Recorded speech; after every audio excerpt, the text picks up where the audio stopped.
오늘은 이 손자병법 이 두 번째 시간입니다. 많이 기다리셨습니까? 네. 이 두 번째 시간의 제목은 손자는 벤처로 갔다는 거예요. 그래서 이 벤처라는 거 여러분 잘 아시죠? 이 벤처라고 하는 건 결국은 뭐 안정된 직장, 대기업보다는 그야말로 앞으로 발전 가능성, 잠재력이 큰 그러한 어떤 요즘 말로 하면 중소기업, 아주 굉장히 불확실한 그러한 기업으로 손자는 자기의 인생을 겁니다.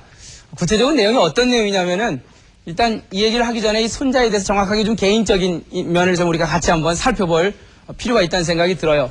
물론 손자가 정확하게 어느 시대 때 몇 년에 태어나서 몇 년에 죽었고 이러한 자세한 그 손자에 대한 기록은 사실 정확하게 나와 있지 않습니다. 적어도 우리가 손자라고 하는 그 개인에 대해서 그 사람에 대해서 우리가 한번 살펴보려면 제일 중요한 게 이제 이 사마천이라는 사람이 쓴 이 사기라고 하는 책인데 이 사기에 보면은 그 손자에 대한 몇 가지 얘기가 나와요. 그 사람에 대해서 어떻게 나오냐면 손자는 첫 번째 이 제나라 사람이었다. 이 얘기는 그러니까 손자가 살던 시대랑 약 700년 정도 뒤, 700년, 그러니까 500년에서 사기가 탄생된 게 한 삐시니까 한 400년밖에 안 되겠네요. 가까운 시기에 사기라고 하는 책에서 바라본 손자의 고향은 어느 나라요? 제나라였다는 겁니다. 제나라. 제나라라 그러면은 여러분들 당장 감이 안 오실 겁니다. 이 제나라가 도대체 어떤 나라인지. 그 중국 지도를 딱 펼쳐보면요. 우리나라에서 가장 가까운 산동성이라고 들어보셨죠? 산동성. 그러니까 보통 인천에서 배 타고 가면은 산동성, 이 청도라고 하는 곳에 갑니다. 청도. 이 바닷가에서, 쭉 내륙으로 들어가다 보면 이 내륙 지역의 임치라고 하는 곳인데 옛날에 여기가 어느 나라였냐? 바로 제나라가 바로 여기입니다. 그러니까 어떻게 보면은 우리나라랑 굉장히 가까운 지역에 있는 나라라고 할 수 있어요. 이 제나라의 특성이 뭐냐면 중국을 크게 이제 강을 통해서 이제 북부 지역과 남부 지역으로 나누는데 이 북부 지역의 이 제나라를 타고 지나가는 강을 우리는 황하강이라고 부르고 그 다음에 이 강이 밑에서 흘러서 이 상해로 내려오는 걸 양자강이라고 보통 부릅니다. 그러니까 황하강이라는 게 어떤 의미를 지니냐면 그 당시에 중국이라고 하는 그 정체성, 즉 중국이다 하면은 바로 이 황하강 유역을 말합니다. 이게 굉장히 중요한 요즘이에요. 제가 지금 손자가 어느 나라 사람이에요? 이 제나라 사람이거든요. 근데 제나라라면 적어도 황하를 끼고 들어가는 데예요. 그러니까 요즘으로 보면 굉장히 문명 국가입니다. 굉장히 중원에 가까워요. 근데 이 제나라 출신인 이 손자라고 하는 병사 이론가가 제나라에서 출세할 수도 있었고 또 제나라 말고 이 황하에 있는 여러 가지 송나라 그 다음에 이 낙양이라고 하는 데는 이 주나라 수도니까 낙양 그 다음에 한나라 위나라 조나라 이런 중원의 그러니까 황하 문명 유역권의 중원의 문화에서 얼마든지 자신이 갖고 있는 그 병법 이론을 갖고 충분히 출세할 수 있음에도 불구하고 손자가 주로 활동했던 것은 바로 강력한 중원 나라가 아니었어요. 결국 손자가 선택했던 나라는 어느 나라였냐면 이 남쪽의 이 양자강 유역에 있었던 이 오나라라고 하는 곳에 가서 주로 활동을 합니다. 이 오나라는 지금은 이제 이 상해라고 하는 지역에서 들어들인 그 경제력이 중국을 먹여 살려요. 그러니까 이 상해 사람하고 북경 사람하고 만나면 서로 욕을 해요. 이 상해 사람은 북경 사람한테 저 촌 사람들 자기들 힘 좀 있다고 우리가 돈 벌어서 먹여 살리는데 어깨 힘만 들어간다 그러고 북경 사람들은 상해 사람 보면 자기들 저놈들 돈 좀 벌었다고 입에다 이 금리빨 하고 다니는 걸 도저히 못 보겠다고 아주 비아냥거리게 해. 그러니까 사실 우리나라도 이 지역 간의 감정이 심하지만 중국이 엄청나게 지역 간의 감정이 심해요. 근데 그 지역의 감정 중에 가장 큰 골이 이게 이 황하를 중심으로 하는 황하권 지역 사람이냐 양자강을 중심으로 한 양자권 지역 사람이냐. 그러니까 적어도 중국이라고 하는 것이 지금부터 2500년 전 올라가면은 진짜 문명국은 이 황하권 사람들이에요. 그러니까 요즘 말하면 하남성, 하북성, 산돈성, 산서성, 섬서성 한 요 5개 성 정도에 되는 지역에 사는 국가들이 그야말로 요즘 얘기하는 대기업들이죠. 뿌리도 있고 시간도 오래됐고 또 문명도 그동안 쌓은 축적도 상당히 많이 있고, 그런데 손자는 여기를 놔두고 이상하게 정말 오나라, 지금이야 뭐 아주 뭐 상해 지역이 많이 발전이 됐지만 그 당시만 해도 굉장히 그 야만 국가라고 그러니까 이 오나라라고 하는 나라의 그 굉장히 그 뭐랄까 지방에 있고 또 그 야만인 국가에 불과한데, 손자는 이 제 나라에 태어나서 얼마든지 다른 나라에서 자기의 역량을 쓸 수 있음에도 불구하고 손자가 평생 활동했던 지역은 이 오나라입니다. 오나라. 그러니까 여러분 같으면 어떤 생각을 하실지 모르겠어요. 과연 손자의 그 결정이 올바른 결정이었는지. 여러분들 혹시 자녀분들한테 자녀분들이 대학 나오고 아니면 뭐 학교 졸업하고 나서 취직을 할 때 대부분들 선택의 기로에 놓일 때 대부분들 어디를 선호하나요? 이 벤처하고 대기업 중에서 어디를 선호해요? 대기업에 가야 그래도 안정된 직장에 또 그 조직이 뭐 후생시설도 잘 돼 있으니까 다 좋아한단 말이에요. 그러니까 대부분들 대기업들을 선호했을 거예요. 근데 이 손자라고 하는 사람은 아주 상식을 뛰어넘고 오나라로 가게 되거든요. 그래서 오나라에는 누가 있었냐면 오나라의 왕인 그 합녀라고 하는, 그래서 그런 사람입니다. 이 합자가 이제 좀 어렵죠. 좀 합여 문문자 가운데 있는 건데, 요 합녀라고 하는 오나라의 왕, 그러니까 합녀라고 하는 오나라의 왕한테 가서 손자가 자기가 그 오나라 왕 합녀한테 새로운 시대를 위한 병법 이론서 13편을 지어갖고 그걸 바쳐요. 그리고는 저를 당신네 나라의 그 참모총장으로 좀 써달라. 그러면 내가 이 오나라 같은 이 야만인 나라, 이제 야만인이긴 하지만 그 신흥개발도상국이라고 할 수 있죠. 한참 이렇게 커가는 나라를 위해서 제가 상당히 많은 공헌을 할 수 있을 것이다라고 그런 질문을 문제 제기를 합니다. 그때 이제 오나라 왕 합녀가 그 제안을 받아들여요. 받아들여서 이제 역사적인 만남입니다. 자, 지금 그 얘기를 하는 게 아니라 결국은 손자라고 하는 사람이 오나라에 가서 오나라 왕 합녀와 서로 그 의기투합이 돼서 오나라가 그 이후로 이 강대국인 초나라도 점령하게 되고 북쪽으로는 진나라, 제나라까지 위협을 하면서 상당히 그 오나라를 부흥시키는데 중요한 일조를 한다는 거예요. 자, 여러분 같으면 어떤 생각이 들으세요? 만약에 우리나라 육군 참모총장을 저 미국인을 초빙해서 임명을 한다면 여러분들 인정하시겠습니까, 그거? 네? 아마, 아니 세상에 우리나라 육군 참모총장을 외국인을 쓴다면 아마 전혀 인정을 안 하는 분위기일 거예요. 근데 요즘 사회를 보면 많이 변하곤 있어요. 왜 어느 은행장님이 외국 사람이었던 적도 있었죠.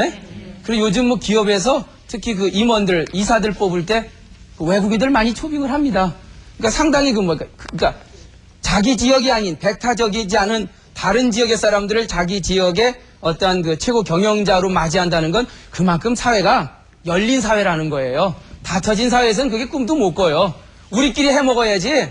왜 우리가 할 수 있는 자리에 다른 사람들이 와서 이 자리를 주느냐 하고 보통 거부를 하는데, 전 그래서 이 오나라라고 하는 나라가 굉장히 전 관심이 있어요.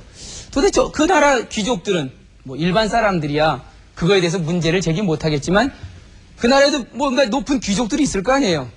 그 귀족들이 이 손자라고 하는 사람이 자기 나라의 참모총장으로 영입되는 거에 대해서 전혀 거부감이 없었다는 게 상당히 저는 특별한 오나라의 귀족들의 어떤 생각이었다는 생각이 들고, 그런 면에서 그런 부분에서 이 손자가 오나라를 선택하고 하는 과정을 제가 이제 좀 이따 좀 말씀을 드리겠습니다.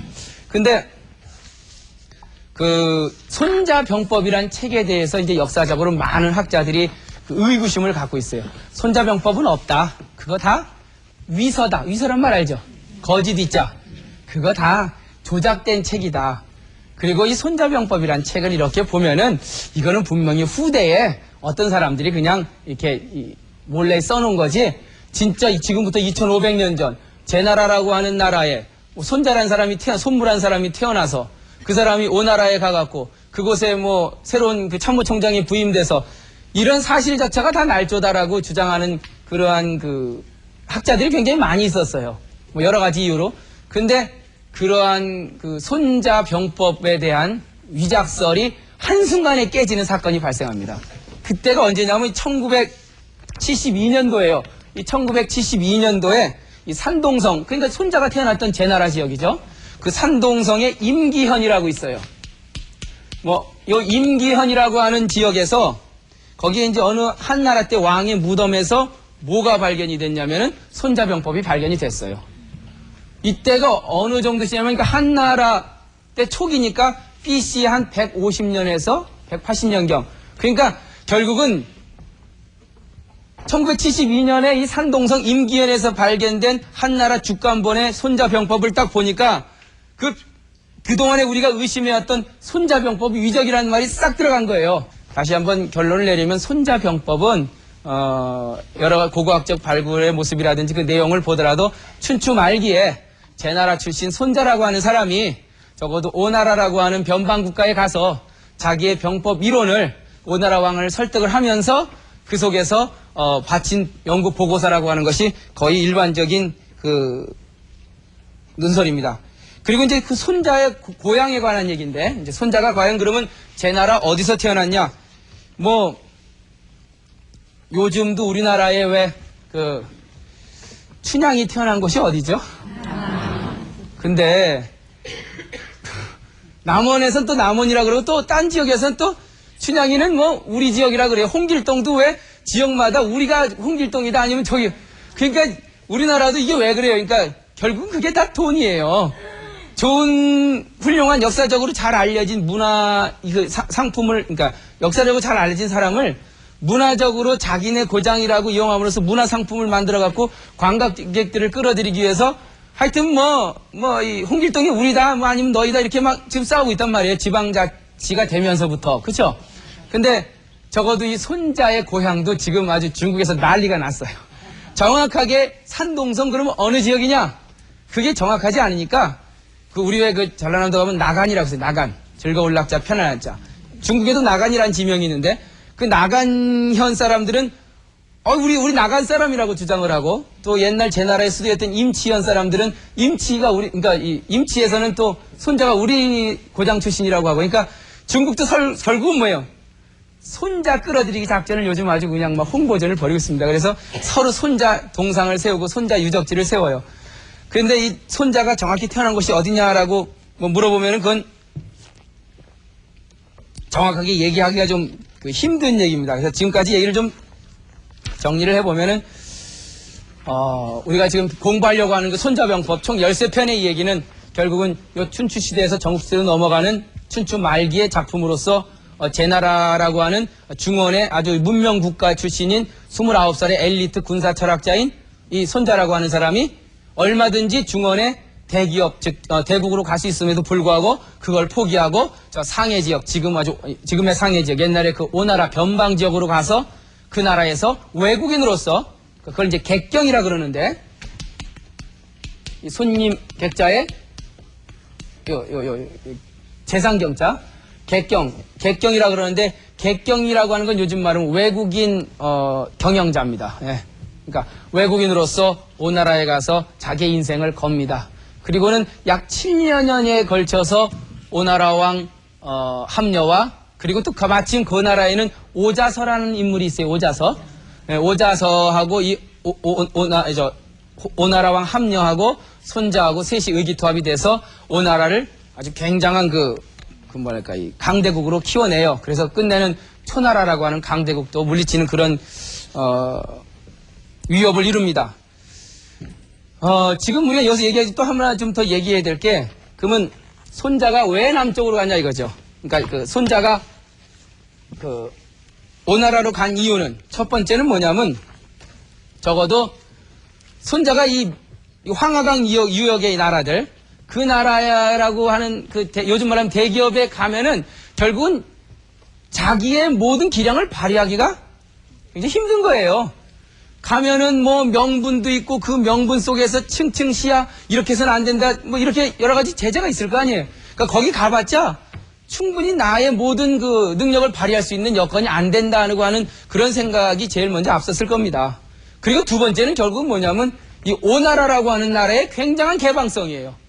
그러니까 외국인도 아까도 강조했지만 얼마든지 우리나라에 영입할 수 있다라고 하는 그러한 그 당시 사회적 분위기. 그러니까 그게 왜 가능했냐면 오나라가 변방국이니까 가능했어요.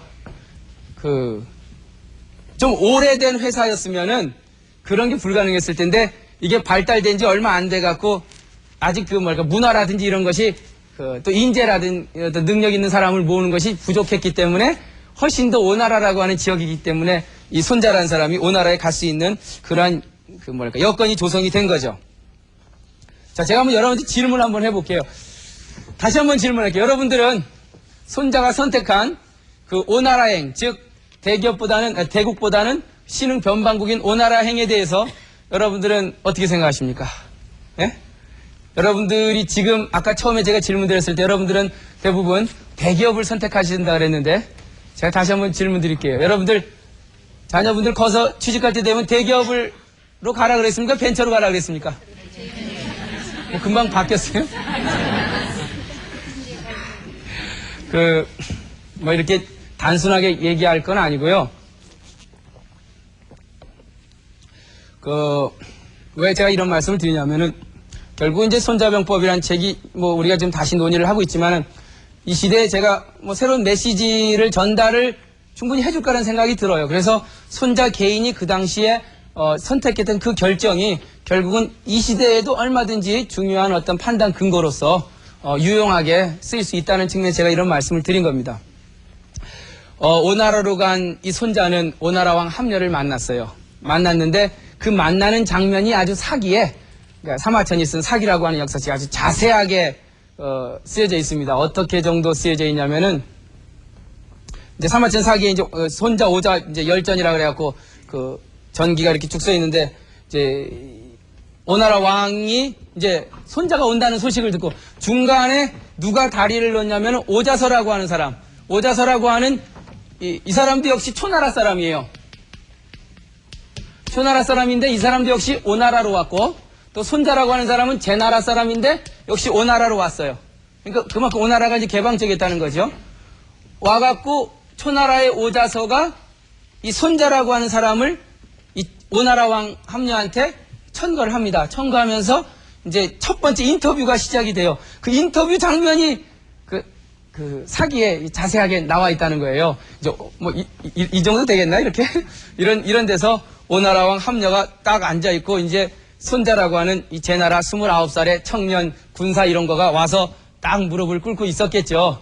그때 첫 번째 오나라 왕이 하는 말이, 당신이 쓴 손자병법 13권은 내가 이미 읽어보았소 라고 하는 말을 해요.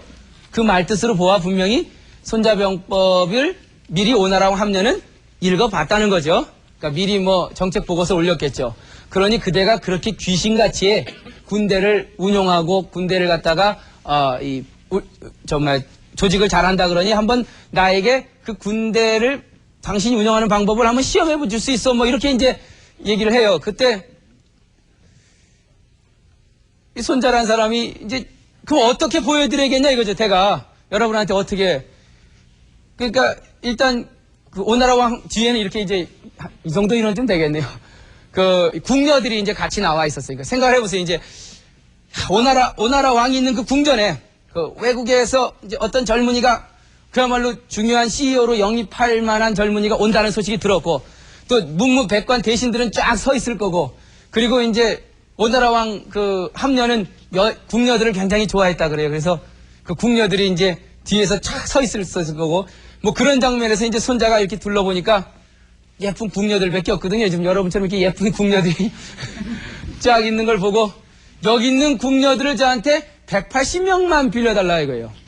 왜 하니까 이 180명을 내가 바로 이 자리에서 훈련을 한번 시켜보겠다고. 그래서 그게 불가능할 텐데 나한테 이 총애를 받는 이 궁녀들이 무슨 전쟁을 해봤다고 당장 이 자리에서 무슨 훈련을 해서 가능하다는 얘기라고 얘기를 합니다. 그때 이제 그 손자가 그 궁녀 180명을 일단 달라 그래요. 달라놓고는 두 부대로 나눠요. 그래서 A 부대, B 부대로 나눠놓고는 거기서 가장 오나라 왕 함녀가 제일 예뻐하는 여인, 여기 어느 분 한 분 예, 한 분을 딱 데려다 놓고는 너희 둘은 이제부터 이 부대와 이 부대의 총 대장으로 임명한다. 군대는 조직과 그리고 명령 체계를 따르는 그러한 집단이다. 그러니 이제부터 내가 너희들한테 명령을 내릴 텐데 이 명령을 그대로 잘 수행을 하기 바란다. 자, 일단 명령을 내리는데 너희들 가슴을 한번 보라, 이 가슴. 그리고 등도 한번 보고 왼손, 오른손 이 네 개를 보란 말이에요. 이제부터 앞으로 하면은 자기 가슴을 쳐다보라고. 예? 그다음 뒤로 하면은 등 뒤를 쳐다보고 또 우로 하면은 오른손을 쳐다보고 좌로 하면 왼손을 쳐다봐라. 모두 알겠냐 그러니까 다들 그냥 궁녀들이 어떻게 해요? 아이고 알았어요 하면서 뭐 이렇게 뭐 웃으면서 그랬겠죠. 아 이거 뭐 저 이상한 젊은이다. 아주 웃기도 하고. 그 손자가 웃지 말란 말이에요. 에? 너희들은 지금 군인인데 어떻게 군인이 그 명령을 받으면서 웃을 수 있냐, 이제. 이제부터 두 번 얘기했으니까 이제 명령을 내리겠다. 자, 앞으로 하니까 모든 궁녀들이 앞으로래 앞으로 하면서 뭐 막 웃고 난리가 났죠. 뒤로 하니까 역시 뭐 그냥 다들 뭐 이해 가시죠 그 장면에? 왕도 이렇게 보고는 아이고 저걸 뭐 저래 갖고 훈련시킬 수 있겠나? 뭐 그런 분위기고. 그럴 때 이제 손자가 정확히 옆에 있는 그 도끼를 그때 딱 놔서 이게 장군의 상징이 도끼니까 도끼를 한번 들면서 근데 다시 한번 명령하는데 이제부터 내 말 안 들으면 이 도끼로 가만 안 놔둔다. 그래 놓고는 또 명령합니다. 앞으로 하니까 또 웃고 난리가 난 거예요. 궁녀들이 뭐 그 얘기를 듣겠어요? 그러니까 명령을 한번 전달해서 안 듣는 건 이 부대장의 책임이 크지만 두 번이나 반복을 했는데도 너희들이 안 듣는 거는 너희들 부대장들의 책임이 더 크다. 각자 그 부대장 2명 앞으로 나와라. 그리고 이 2명을 저 도끼로 목을 쳐버려라. 라고 명령을 내려요. 그러니까 그걸 벗고 있던 궁녀들이 이게 뭐냐고 다들 뭐 얼굴이 그냥 하얗게 질렸죠. 그리고 오나라와 함녀도 또 옆에 있던 오자서는요. 아이고 이 사람은 왜 그러나 이거 그냥 한번 해보는 건데 그때 그 오나라 왕이 전령을 보내요. 저 위에 앉아있다가 전령을 보내서 나는 저 두 여인이 없으면 밥을 먹어도 밥 먹은 것 같지 않고 뭐 좋은 걸 봐도 눈에 들어오지도 않는다고 제발 둘을 살려주라고 전령을 보내요. 그때 이 손자가 왕께서 한번 저에게 병권을 주셨으면은 그 병권을 위임하였으면은 밖에 야전에 나가 있는 장군에게 모든 책임을 주셨으면 제가 그 마음대로 하는 겁니다. 이제는 저한테 간정하지 마십시오 하면서 두 여인을 그 자리에서 목을 쳐버립니다. 그리고는 그 다음 오나라 왕 함녀가 사랑하는 여인 2명을 또 불러요. 이제 너희들이 부대장 해라. 에? 자, 다시 한번 명령을 전달하겠다. 이제도 다시 한번 이 명령을 하는데 자, 앞으로 하니까 그냥 다들 탁 보는 거죠. 뭐 그냥 쫙. 뒤로 한번 이거는 뭐 몇 년 동안 훈련시킨 부대보다도 더 잘 됐다는 이제 그런. 그리고 나서 이제 그 손자병법은 끝이 나. 이제 그러고 나서 이제 그 오나라 왕 함녀가 야 아무리 전술도 좋고 전쟁도 좋지만 내 사랑하는 여인 둘이 죽었기 때문에 나는 도대체 널 더 이상 보고 싶지 않다 하고는 그냥 뒤도 안 돌아보고 들어가 버려요. 사실 거기서 끝났으면은 이 손자병법도 별로 이 시대까지 남아있지 않았을 거고 또 손자란 사람이 다시 여기서 이렇게 길게 뭐 얘기되지도 않았겠죠. 그때 이제 오자서가 달려가서 오나라 왕 함녀한테 그런 얘기를 전합니다. 이 손자 얘기를. 당신이 진정으로 이 야만인 같은 오나라를 정말 새로운 벤처로서 정신으로서 위대한 저 중원의 국가하고 어떤 비견할 수 있는 그런 위대한 나라를 만들려면은 자기가 좋아하는 여인 둘 죽었다 그래서 그것 때문에 저 사람을 멀리하면 안 된다. 좋다. 당신 그냥 궁녀들하고 여기 구석에서 살아라. 라고 얘기를 합니다. 그때 오나라 왕 함녀가 가만히 생각하면 그게 아니거든요. 그래서 좋다. 그럼 내가 한번 내 궁녀를 다 잃어버리나 있더라도 한번 만나보자. 해갖고는 드디어 이 손무라고 하는 29살의 젊은이를 이 오나라의 최고 군사로, 그러니까 군사라는 거 요즘 얘기하는 최고 그 참모총장으로 영입을 합니다. 그리고는 그 궁녀들이 어떻게 되는지 아세요?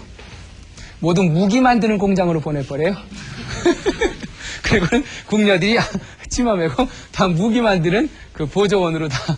그러니까 그만큼 그러니까 결국은 이제 새로운 시대 정신을 이제 뚫고 나간다는 얘기죠. 그래서 오나라 황녀와 그리고 이 손자라고 하는 젊은이와 또 초나라에서 망명한 이 오자서 그리고 또 그 당시 어떤 그 귀족들의 사회적 분위기 뭐 이런 여러 가지가 연결이 돼서 그야말로 이 손자라고 하는 사람이 오나라를 키우는데 아주 굉장한 큰 노력을 하게 됩니다. 우리 이 시대에도 상당히 많은 그러한 일들이 지금 벌어지고 있어요. 정말 새로운 시대를 맞이해서 과연 아무런 저항 없이 외국의 사람들을, 인재들을 우리나라로 불러 모으는데 우리가 아무 거부감이 없는지, 또 새로운 신사고로서 이 시대를 갖다가 새로운 마인드로 개혁해 나갈 수 있는 힘은 다 갖고 있는지, 뭐 그런 것에 대해서 다시 한번 우리는 이 손자병법을 통해서 한번 연구를 해봐야 할까라는 생각이 듭니다. 그리고 제가 아까 좀 몇 가지 정리된 것 중에 이 제나라라고 하는 나라에 대해서 좀 제가 좀 설명을 드려야 될 것 같아요. 왜 이런 얘기를 드리냐면은 이 제나라에 대한 성격 규정이 없이는 이 손자라고 하는 사람이 자라는 환경에 대해서 금방 이게 안 들어올 거란 말이에요. 자, 아까도 얘기했지만 이 중국의 지도를 이렇게 펼쳐놓고 보면은 이 황하강이 흐르고 양자강이 흘러요. 그러면 이 황하강의 북쪽을 우리는 무슨 성이에요? 하북성이라 그러고, 그 다음에 황하강의 남쪽을 하남성이라 그러고, 그 다음에 태행산의 동쪽을 우리는 이 산동성이라 그러고, 서쪽은 산서성이라고 부릅니다. 그 다음에 이제 섬서성도 있죠. 그러니까 요 지역에서 이 제나라라고 하는 나라는 어떻게 보면은 제일 동쪽 끝에, 우리로 보면 서쪽이지만 중국 황하 문명권에서 보면은 제일 동쪽 끝에, 그것도 어느 지역이요? 바닷가 지역에 있는데요. 그러니까 이 제나라가 처음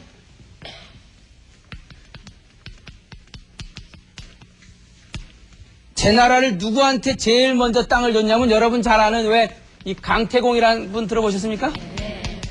이 강태공이라는 사람한테 처음 줘요. 그러니까 주나라가 건국을 하면서 그 강태공 얘기는 여러분들 잘 아실 겁니다. 이 주나라 이제 무왕이 이제 그 은나라의 마지막 왕인 주왕을 갖다가 물리치고 주나라를 건국하기 위해서 절치부심하는데, 그때 이제 이 산동성 출신, 이 제나라 있기 전에 그 산동성 출신인 이 강태공이라는 사람을 만나요. 근데 이 강태공이라는 사람은 나이가 50될 때까지 벼슬도 못하고 집에서 글만 읽던 사람이었어요.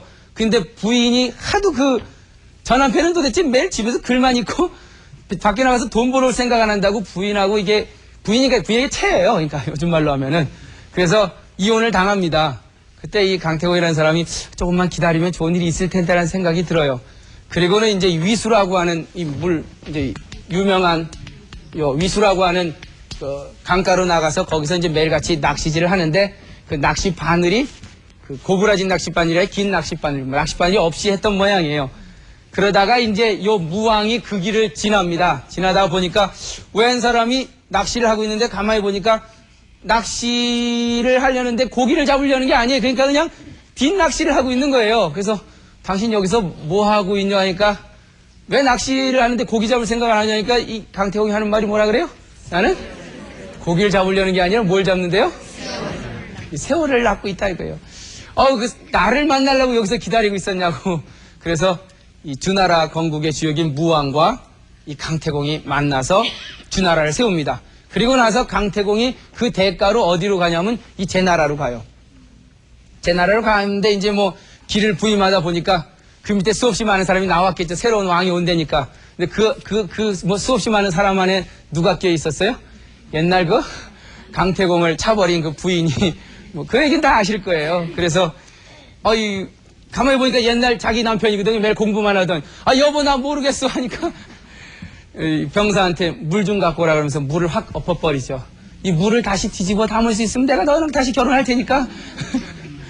그때 잡지 왜 지금 잡냐고. 뭐 그런 유명한, 이 강태공이라는 나라가 이 제나라를 갖다가, 처음으로 이제 제후로 봉해집니다.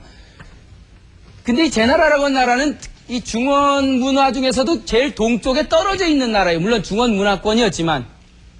그리고 또 바닷가 지역이라고 하는 게, 여러분들 이 바닷가라는 게 뭐예요? 새로운 문화가 계속 들어왔다 나가는 그 교차 지역이란 말이에요. 그러니까 이 중원의 여러 나라들 중에서도 특히 이 산동성 제나라는 어떤 그 외부와의 교류가 빈번하고, 교류가 빈번하다 보니까 이 사고라고 하는 것이 새로운 사고에 늘 열려있는 나라였어요. 뭐 다소 다른 나라보다는 명분이 좀 좀 덜한 나라였죠. 그런 제나라의 그 사회적 환경하고 이 손자가 자라난 어떤 그 토양하고 전혀 무관하지가 않다는 거예요. 그런 자유로운 분위기 속에서 손자는 그 제나라의, 특히 제나라의 유명한 이 제나라 이 관중 아시죠? 관중. 예, 제나라 황공을 대패자로 만든 이 관중과 포스가의 고사, 관포지교 나갈 때 그 관중이라는 사람이 바로 이 제 나라의 유명한 그 정치 스타입니다. 그 관중이 그런 얘기를 하는데요. 그러니까 제가 이 한마디를 하면서 결국 제 나라의 특성에 대해서 정확하게 여러분들이 이해를 하실 거예요. 이런 얘기를 해요. 이 창고 창자에다가 좀 어려운데요. 창름, 이게 곡간름자입니다. 창름 실이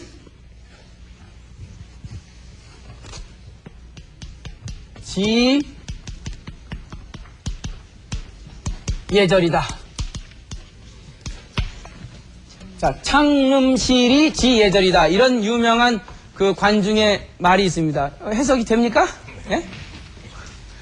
이 창고와 곡간, 창고와 곡간이 실은 뭐예요, 이게요? 예? 실이 뭐예요? 가득 채워져 있다. 예? 창고와 곡간이 가득 채워져 있어야 알다. 뭘 알 수 있어요? 이해가십니까? 窗临十耳知理解 뭐 이렇게 중국어를 하니까 좀 더 멋있죠? 예? 결국은 사람이 뭐 명분도 좋고 밖에 나와서 인사하고 뭐 예절 이런 것도 좋지만 결국은 뭐가 채워져 있어야 돼요?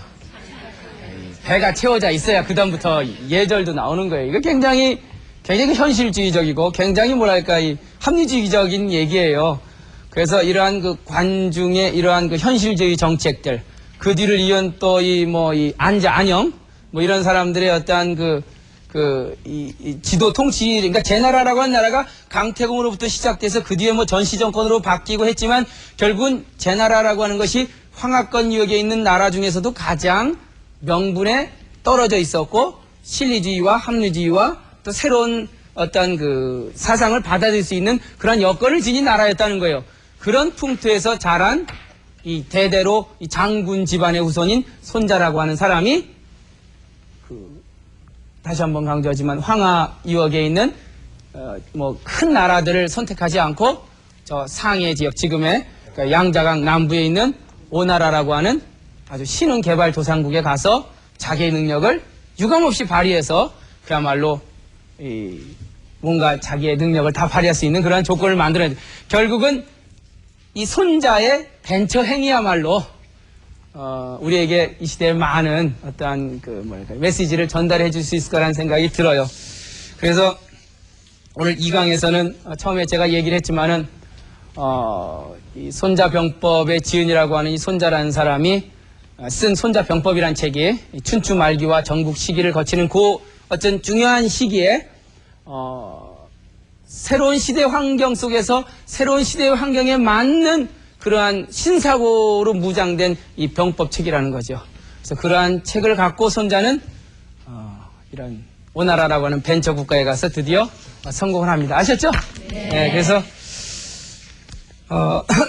다음 이 세 번째 강의는 좀 더 다른 주제를 갖고 여러분을 같이 한번 만나보는 시간을 갖도록 하겠습니다. 여러분들 새로운 시대에 변해가는 새로운 시대에 당장 내 이 선택이 좀 어렵고 좀 힘들고 남들이 볼 땐 화려하지 않더라도 결국은 그것은 시간이 지나야 결론을 알아줘요. 당장 지금 뭐 좋은 대학 들어가고 또 뭐 좋은 직장 들어가고 대기업 들어가는 것이 출세가 아니란 말이에요.